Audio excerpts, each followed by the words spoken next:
This talk will be given by Dr. Mr. Ravi Hirwani, sir. He is an accomplished healthcare professional with 18 years of extensive experience. Presently, he is the center head of Wockhardt Hospital, North Mumbai unit. Wockhardt Hospital, which has about 330 bed strength and 40 full-time clinical specialists, and it offers comprehensive tertiary healthcare service and organ transplant program as well. Over to Dr. Ravi, Mr. Ravi Hirwani. I first of all wish all doctors here a happy Doctors' Day, which is just recently but accomplished. And I think 1st July is a day which all doctors are proud and we as healthcare workers are proud about. The first question are corporate hospitals immune to violence? As a question, if I say, the answer is no. It doesn't stand the entity. I'm a corporate hospital, I'm a public hospital, I'm a trust hospital, I'm a government hospital, I'm a small-time hospital or a nursing home. I think it's a give and take of patient and doctor. The core service remains same, be it a large hospital, be it a small hospital. So none of the hospital, by the environment or by the design, stands immune to any such kind of violence. And there's a vicious cycle. If I would like to just highlight,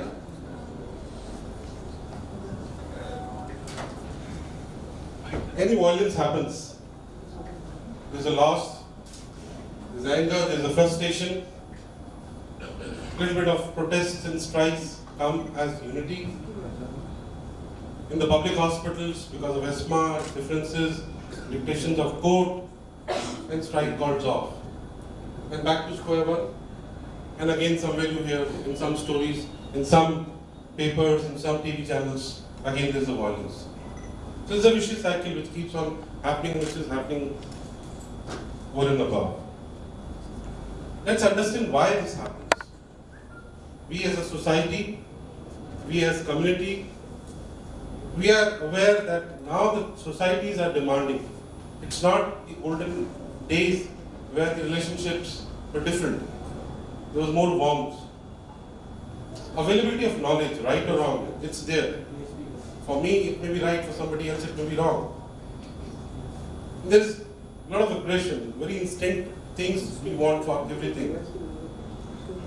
And we can see violence all across. On roads, sometimes when there's an accident between two vehicles, in students, in the college. So there's an aggression amongst the community. And all this accumulates the violences in different aspects. And healthcare, being a soft target, is always a very, very straightforward kind of dissatisfactions. What are the trigger points normally we see in the cases of violence? There's an unexpected death or an unanticipated sudden death, adverse outcomes. There's a perceived or a suspected medical negligence. Other trigger points like staff rude behavior sometimes in hospitals, overwork, overstaff, overstressed staff, hospital bills, lack of communication or a poor delivery of information. So there are manifold reasons for violence in hospitals. I can't, this is the only reason, especially India. Some other facts. There's a study conducted in 2016 in New Delhi, and they reported 40% resident doctors were exposed to violence in last 12 months. It's a very recent study which was done for all the doctors in the junior doctor and resident space. Indian Medical Council Association, IMA itself has reported in some of the articles, 70% of doctors, including the junior doctors, have faced some kind of physical or verbal violence during their lifetime. Cases of verbal abuse, angry exchanges involving nursing and paramedics often go unreported, which are countless. And globally, if we see the data in UK, US, Australia, China, Middle East, Israel, none of the countries are untouched by abusive behavior or some threats or some kind of violence. Everywhere there is a format of violence existing. There is a study in US which showed some of the important aspects where patient feel these were the kind of conditions which are important to him from his perspective. The first was immediate attention at reception. Whenever he comes at ER or a OPD or a point of things, care first and then paperwork. Person should be knowledgeable while treating. He should be made aware who is going to touch the patient, what is going to talk to the patient. Communication, explanation in terms of patients which they can understand, not the heavy jargons. So these are the 4 core areas where patient had listed while giving their priorities of importance while coming to a hospital, or reasons when the violence occurs. Other area, informed consent. Consent merely is termed as paper, which should not be. A form and a proper signature is very important piece of communication between a doctor and a patient. It gives the patient an understanding about what is he going to undergo a surgery or a procedure, so that he gets an understanding and not a mere frightenedness about the procedure. And it gives time to the patient to think about it and come with a kind of a solution or a decision. And it increases the patient experience also. Another area, death certificate, to be given or not to be given. It's a big question all across in small hospitals or large hospitals. Small understanding. If death at a hospital, cause of death is known, we may give it. Cause of death not known and completely unknown, please inform the police and arrange for the PM. Cause of death known, but you see a potential problem, inform police. So, kind of a very sliced understanding has to be there for in case of death certificates. Just to understand, little difficult framework, but I'll just try to read it across. Tracing a hospital violence, why does it occur? We need to have understanding about the preventive steps which are long term. If everything is fine, we go comfortable in ethical practice. Anticipation of violence has to be there. When you anticipate violence, you should categorize that low risk, medium risk or a high risk. Based on your risk pattern, you should have your own agenda for handling those risks. Based on the risk, you should have your protocols placed. For larger hospitals, it's important. But leave aside the settings of hospital.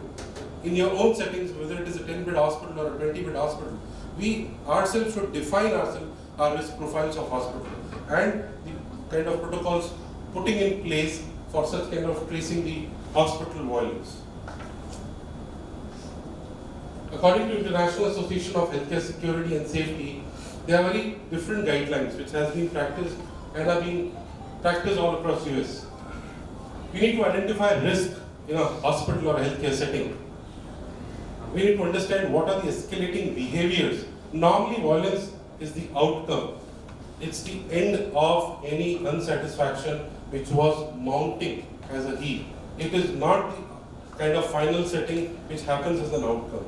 Definitely there was some incidents or some action which has relieved or aggrieved the relatives or patients to reach to that final outcome. So we need to understand the escalating behaviors. We need to also have a well-defined response. Who in the hospital would raise the flag? Yes, there is a problem. So that has to be identified. Behavioral expectations with patients and visitors need to be displayed all across. Important notifications, important government guidelines, important patient expectations for the hospital should be always displayed. Establishing a review process as the hospital once a month, once a quarter, based on the hospital settings, could design and review it. All hospital employees should be made aware about the behaviors, because in a healthcare setup, it's not only the doctor who is always kind of on the receiving end. It may be a nurse, it may be a paramedic. So they should be very, very alert on such kind of escalating behaviors. And definitely the risk level and the risk level mitigation. What are the steps which we can take forward? These are my views. These are not kind of guidelines. These are just views which I have listed down. The concept of shared decision making is almost absent. Shared decision making was already being practiced. and we've seen a couple of public hospitals. Large, I'm not saying not all.